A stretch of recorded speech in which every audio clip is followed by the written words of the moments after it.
आज भारत के सैनिकों के सम्मान में, आदरणीय मोदी जी के सम्मान में नरकटियागंज में तिरंगा यात्रा निकाला गया। तिरंगा हमारे राष्ट्र का सम्मान है, मान है, आन है, शान है। और इस तिरंगा के लिए लाखों लोग कुर्बानी दी, तब तिरंगा फहराने की आजादी मुझे मिली है।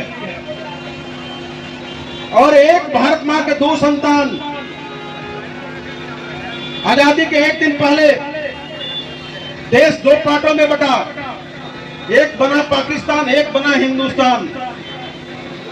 हिंदुस्तान ने लोकतंत्र अपनाया और पाकिस्तान ने जहाज आतंकवाद अपनाया।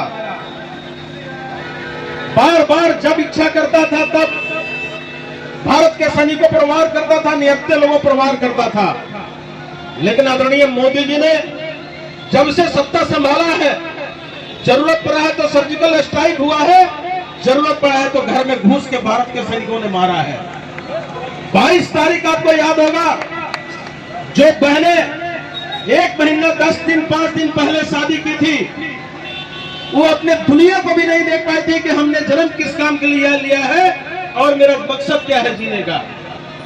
और गए थे हनीमून मनाने के लिए, घूमने के लिए, लेकिन आतंकवादी लोग ठिकाना बनाया, निशाना बनाया, धर्म पूछ के मारा और जाते जाते कह के गया, हम इसलिए तुमको छोड़ रहे हैं, तुम जाके मोदी से कहना कि हमने तुम्हारे पति को मार दिया, हमने तुम्हारे पिता को मार दिया। और आदरणीय मोदी जी ने इसी मधुबनी झंझारपुर जनसभा 24 तारीख को उन्होंने ऐलान किया था कि चाहे तुम 7 समुंदर पार क्यों ना हो, हम आतंकवाद को समाप्त करेंगे, खून गिन कर चुन के मारने का काम करेंगे। और उसी का नतीजा रहा ऑपरेशन सिंदूर। आज ऑपरेशन सिंदूर ने भारत के सैनिकों का जज्बा दिखाया। हमारी बहनें जो विंग कमांडर के रूप में कुरैशी और मेनका सिंह ने जो काम किया, इसको भुलाया नहीं जा सकता है। भारत इतनी मजबूत है कि भारत की बहनें, भारत की मां ने भी गोला बारूद और शस्त्र चलाने के लिए आज सैनिकों में काम कर रही है और कहीं किसी नौजवान से कम नहीं है।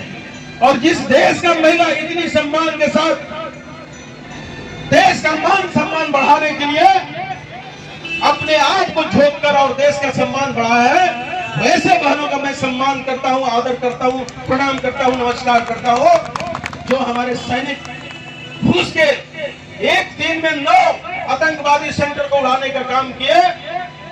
हमने एक भी सिविलियन को टारगेट नहीं किया, हमने आतंकवादियों को टारगेट किया, हमने आतंकवादी शिविरों को टारगेट किया। अगर उससे भी उसका मन नहीं भरा तो 11 एयरबेस को हमने तबाह करने का काम किया। और आज घुटने टेक मजबूर होकर गिड़गिड़ाने पर मजबूर हुआ है, तो पाकिस्तान इस मोदी जी के सरकार के सामने और सैनिकों के सामने नतमस्तक हुआ है। भाइयों, कभी हम दूसरे देश पर निर्भर करते थे, उसका गोला बारूद अस्त्र शस्त्र पर हम आश्रित रहते थे, लेकिन आज भारत मेक इन इंडिया के माध्यम से केवल जवाब ही नहीं दिया, विश्व के पटल पर अपने शक्ति को एहसास करवाया कि भारत कहीं से पीछे नहीं है। और भारत का भी मेक इन इंडिया का अस्त्र शस्त्र मिसाइल जो बना है, आज दूसरे देश का डिमांड है कि मुझे भी दे दीजिए ब्रह्मोस, मुझे भी चाहिए। और आज आने वाले दिनों में भारत अब निर्यात भी करने की व्यवस्था रखेगा। पाकिस्तान तुम जहां भी जाना है जाओ, तुमको अब कहीं इस धरती पे जगह नहीं मिलेगा। आतंकवाद को तुम समाप्त करो, नहीं तो भारत तुमको समाप्त करेगा। इसी नारे के साथ आज भारत के सैनिक आगे बढ़ रहा है।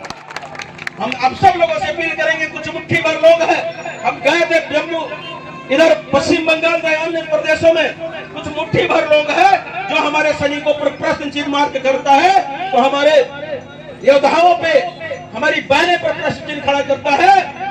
अरे कान खोलकर सुन लो, पहले राष्ट्र है तब देश है, राष्ट्र है तब कोई पार्टी है तब कोई व्यक्ति विशेष है। पहले राष्ट्र के साथ हम लोग जिंदा जीने और मरने के लिए तैयार हैं। और भारत हर हाल में पाकिस्तान को छड़कने के लिए तैयारी बैठा है। पाक आज पानी के लिए तरस रहा है, आटा नहीं है उसके पास, खाने के लिए अनाज नहीं है, दूसरे देश से कर्ज मांग के युद्ध लड़ना चाहता है। तो दूसरे के बदौलत युद्ध नहीं लड़ा जा सकता है। आपने देखा कि आपने देखा होगा, आपने रामचरितमानस का सीरियल देखा होगा। बजरंग बली अपने सीता माँ से पूछे कि आप सिंदूर क्यों लगाती हैं। उन्होंने कहा कि हम राम को खुश करने के लिए, भगवान को खुश करने के लिए हम सिंदूर लगाते हैं। तो बजरंग बली पूरे शरीर में ही सिंदूर लगा लिया। और इस जब लड़ाई आपने छड़ा और सिंदूर नाम रखा गया ऑपरेशन, तो बजरंग बली लगा कि बजरंग बली लड़ाई को अपने हाथों में ले लिया है। जितने उधर से मिसाइलें आती थी, भारत की मिसाइलें उसको नष्ट करता था और भारत की मिसाइल जाके उनके घर में घुस के आतंकवादी ठिकानों को उड़ाने का काम करता था। भाइयों, आप सब लोगों से अपील है कि आप राष्ट्र के लिए,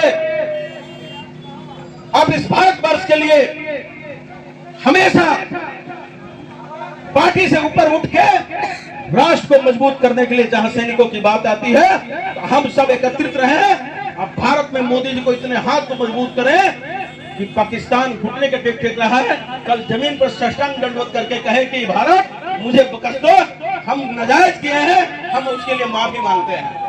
ऐसी हालात आएगी, आप सब लोगों की आशीर्वाद चाहिए।